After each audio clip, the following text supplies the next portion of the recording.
کسی بھی انسان کو اس کا عمل جنت میں نہیں لے جائے گا جب تک کہ اللہ تبارک و تعالیٰ اپنی رحمت سے کا معاملہ نہ فرمائیں، کیونکہ عمل متناہی ہے، معمولی ہے اللہ تعالیٰ کی عظمت کے مقابلے میں۔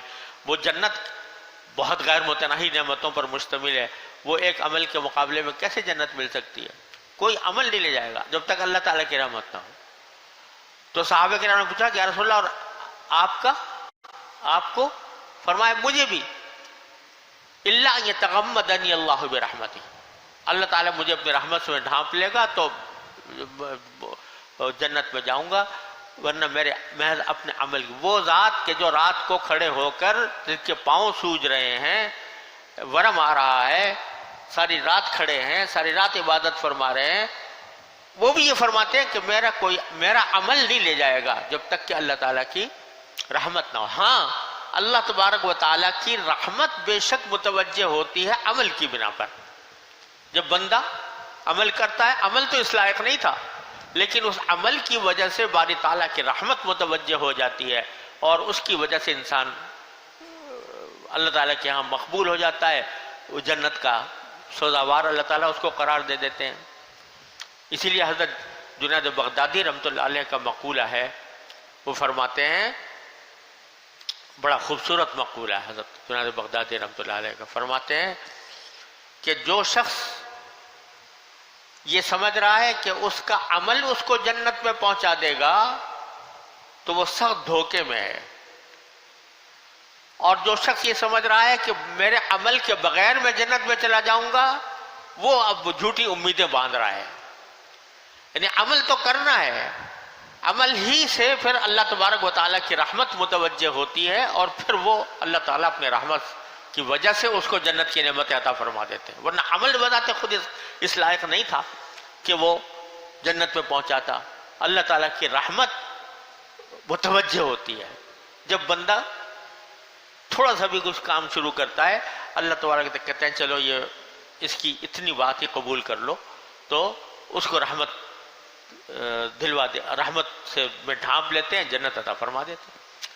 لہذا جب حکم یہ ہوا کہ اے ایمان والو تقوی کا حق ادا کرو، جیسا تقوی کا حق ہے ویسے تقوی اختیار کرو، صحابہ کرام تھرا گئے، ڈر گئے، ہم کیسے حق ادا کر سکتے ہیں؟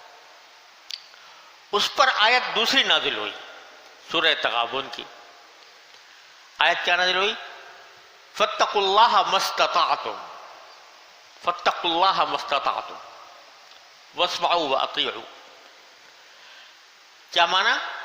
اللہ سے ڈرو، تقوی اختیار کرو، جتنی تمہاری طاقت ہے، جتنی تمہاری طاقت ہے اتنا تقوی اختیار کرو، ما استطعتم۔ عام طور سے بہت سے مفسرین نے ان دونوں آیتوں کے بارے میں یہ فرمایا کہ یہ دوسری آیت جو ہے یہ پہلی آیت کے لیے ناسخ ہے، یعنی پہلے حکم یہ آیا تھا کہ تقوی کا حق ادا کرو، بعد میں اللہ تعالیٰ نے فرمایا کہ چلو تم کہاں تقوی کا حق ادا کرو گے، تقوی کا حق تو ادا ہو نہیں سکتا، لیکن تم اتنا تقوی اختیار کر لو جتنی تمہاری استطاعت ہے، جتنی تمہاری طاقت ہے اتنا اختیار کر لو۔ تو یہ دوسرا حکم پہلے کے لیے ناسخ ہے اور وہ منسوخ ہے۔ بہت سے مفسرین نے یہ بات کہی۔ ہمارے حضرت حکیم الامت قدس اللہ تعالیٰ سرہ فرماتے ہیں کہ نہیں، نہ کوئی ناسخ ہے نہ منسوخ ہے، دونوں اپنی جگہ محکم ہیں۔ اور بات یہ ہے کہ یہ جو فرمایا گیا تھا کہ اللہ تعالیٰ کا حق ادا کرو، اصل حکم وہی تھا، لیکن صحابہ کرام یہ سمجھے کہ ایک دم سے چھلانگ مار کر ہمیں حکم یہ دیا گیا ہے کہ ہم ایک دم سے تقوی کا حق ادا کر لیں، یہ ہم سے ہو نہیں سکتا۔ تو اللہ تعالیٰ نے فرمایا کہ نہیں، تم شروع کرو وہاں سے جہاں سے تمہاری استطاعت ہے۔ تو اتقوا اللہ ما استطعتم یہ ابتدا ہے، شروعات ہے، شروع کرو وہاں سے جہاں سے جتنی تمہاری استطاعت ہے، پھر آگے جا کر اللہ تبارک و تعالیٰ اسی کو اس میں ترقی عطا فرمائیں گے، ترقی عطا فرما کر اس کو تمہیں تقوی کا حق میں شمار کر لیں گے۔ تقوی کا حق تو تم کہاں سے ادا کر سکتے، لیکن جب تم اپنی استطاعت کے مطابق تقوی اختیار کرنا شروع کرو گے اور اس میں ترقی حاصل کرو گے تو جو ترقی کرتے جاؤ گے وہ اتقوا اللہ حق تقاتہ کی منزل قریب آتی جائے گی، یہاں تک کہ اس منزل تک پہنچ جاؤ گے. اس طرح پہنچ جاؤ گے، وہ بھی ہماری رحمت سے پہنچ جاؤ گے کہ حق تو پھر بھی نہیں ادا ہو سکتا، ہم جان لیں گے، مان لیں گے کہ چلو تم نے حق ادا کر دیا. اتقوا اللہ حق تقاتہ ولا تموتن الا وانتم مسلمون. تو اتقوا اللہ مستطعتم، جتنی استطاعت ہو وہ کر گزرو، اس کا اتنا تقوی اختیار کر لو. درس قرآن